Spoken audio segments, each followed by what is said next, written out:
रात गई बात गई का मतलब मुझे तब समझ में आया जब मेरे पति ने खुद डेमो दे के समझाया।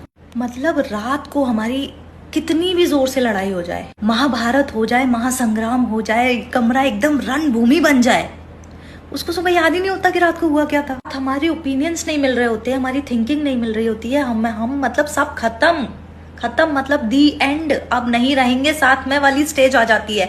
मतलब कि लड़ाई का लेवल वो होता है कि एक दूसरे के साथ रहने के बाद भी एक दूसरे को ब्लॉक कर देते हैं। वो लेवल होता है लड़ाई का कि तुम्हारी शक्ल ही नहीं देखनी है मुझे।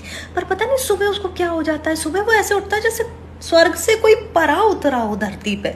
मुझे कभी कभी लगता है कि ये मेरे अकेले का ही है, ये आदमी ऐसे ही होते हैं। मतलब मैं लड़ाई के बाद over thinking, stress, anxiety, depression, पूरा सब कुछ लेके उसके साइड में रो रही होती हूँ और वो मेरे बगल में कुंभकर्ण की तरह सो गया होता है। और सुबह उठ के वो इतना नॉर्मल बिहेव करता है, इतना नॉर्मल बिहेव करता है जैसे रात में हमने लड़ाई नहीं, कीर्तन किया हो।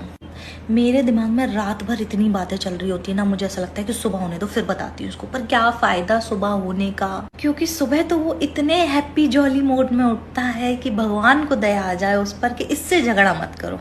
और उठते से ही बोलेगा, अरे तुम अभी तक वही बात लेके बैठी हो, छोड़ो ना, अभी रात गई बात गई, खत्म करते हैं। मेरे कहने का वो मतलब नहीं था, तेरे कहने का जो भी मतलब था, मगर मूड और रात तो मेरी खराब हो गई ना।